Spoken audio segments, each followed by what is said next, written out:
guys look good. How you doing, Greg? Good to see you. You guys on each side? There you go. We all set? Good afternoon and welcome to the crown jewel of the Erie County Park System, Chestnut Ridge Parks. As we discuss one of the most popular features that we do have in the parks, though we have not been able to run it truthfully in the last few years as we'd like, and that's Winterfest. Winterfest returns this Saturday from 10 a.m. to 4 p.m. here at Chestnut Ridge Park, and there's going to be lots of activities for the family. I'm pleased to be joined by our Deputy Commissioner for the Parks Department, Jimbo McDonald, as well as Parks Rangers Chuck Bartlett and Greg Bittner, which the Rangers will be on site here. Winterfest is always one of those things that we look forward to, but it is very dependent on the weather. And as we all know, it's not great for sledding. Actually, in fact, there's no sledding, no downhill skiing, no tobogganing, no snowboarding here, no cross-country skiing, and we expect that to be the case for Saturday. So there will be Winterfest. There'll be lots of fun family events here in the casino, and then there's also just a great park for people to enjoy, including going on hikes, and there's other activities which I'll let Deputy Commissioner McDonald talk about. But we want everyone to understand that the winter sport activities that people know about Chestnut Ridge so much will not be here on Saturday. So if you're planning to come and go sledding, tobogganing, downhill skiing, unfortunately we don't have the snow, which is amazing because it wasn't that long ago and we had about 4 feet of snow here.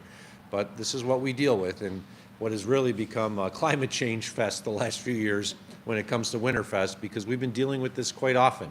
We just are too warm to enjoy the activities that we've liked to enjoy for so many years here at Chestnut Ridge Park. Regardless of that fact, Winterfest will still be held with a lot of activities inside here. I'm going to turn it over to our Deputy Commissioner, Jim McDonald, to talk a little bit more about what they can anticipate when you come here for Winterfest.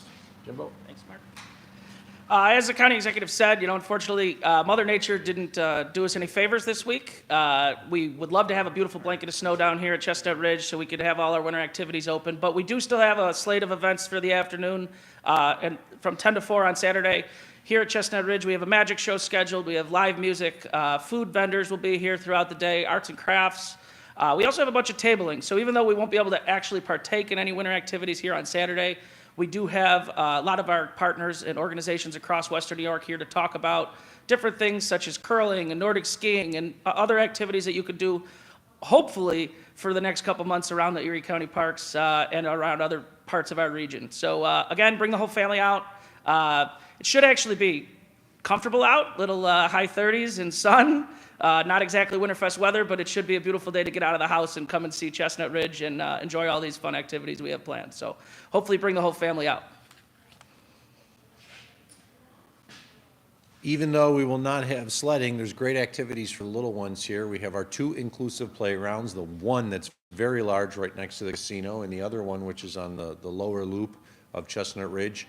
So if you want to get kids out of the house, burn off some energy, you can bring them to our beautiful inclusive playgrounds here. They certainly will enjoy that, and as Jim noted, there will be lots of other activities here inside the casino. I want to thank our park rangers. They do a tremendous job on not only securing our parks, but also providing educational programming for the public. It's one of the main features of our park rangers, and they'll be here providing educational information to all who attend. Of course, the Eternal Flame Trail.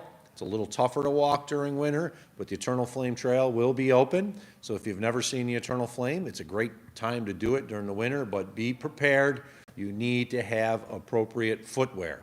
If you're going to go down there with sneakers or just regular winter boots, that's probably not good enough. So the Eternal Flame will be open, and we've done tremendous work to make the trip down to the Eternal Flame a lot easier than it was in the past. But you do walk through the creek, you'll be walking through muddy areas. If you decide to go to the Eternal Flame, please make certain you have appropriate footwear on. Otherwise, it will not be a fun hike for you. With that, we'll open up to any questions from members of the media.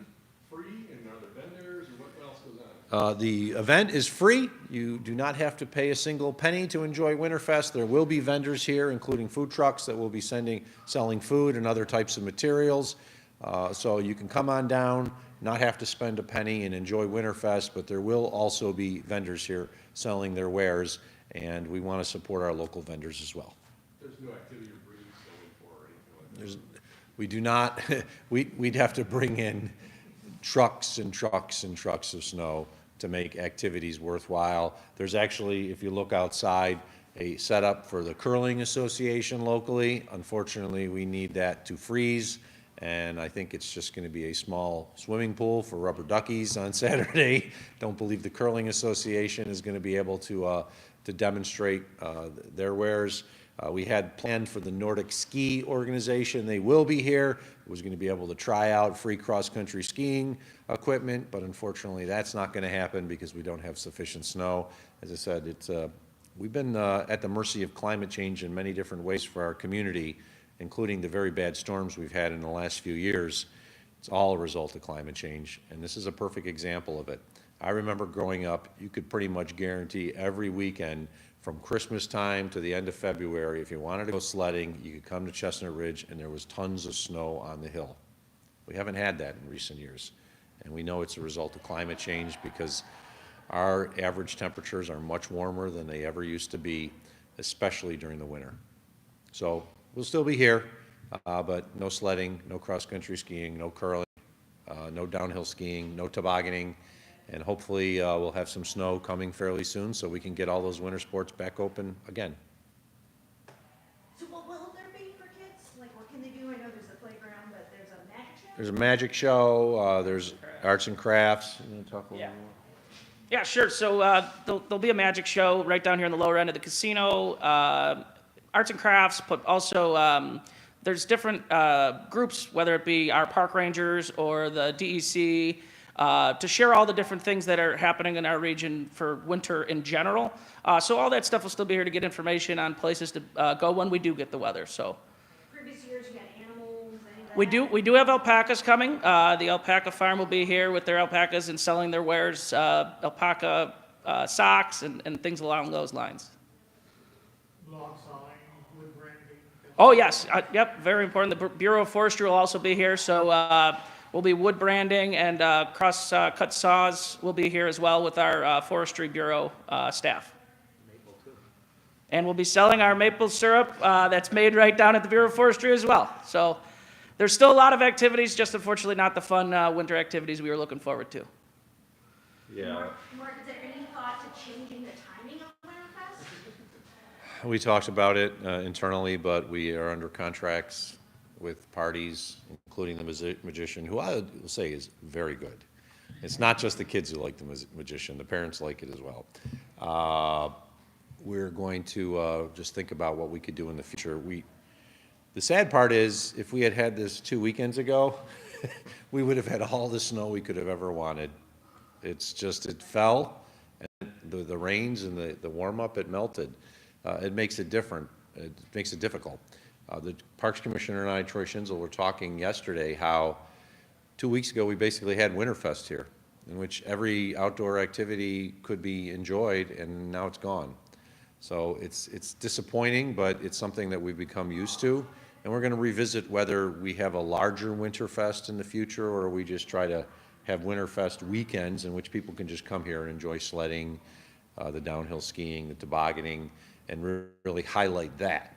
Because we want people to come and enjoy the winter sports. We just can't guarantee we're going to have any one particular weekend in the winter anymore. And we used to be able to do it. There was no doubt. You had Winterfest the first Saturday of February, you were going to have snow here. We've had to cancel it quite a number, not cancel it, but change it the last few years just because of what's happened. And we barely had enough snow last year to get the sledding hill open. And halfway through the day, they had to close the sled hill because there wasn't enough snow to safely sled. Years past, we've had the same problems we're dealing with now, where it's green. Same thing for Santaland. It's just, we're kind of at the mercy of Mother Nature when those big storms happen, and we're at the mercy of Mother Nature when it comes to hosting an event like Winterfest. And lately, we haven't been on the right end of the stick. Okay. Thanks, everyone. Thank you. Thank you. Thank you.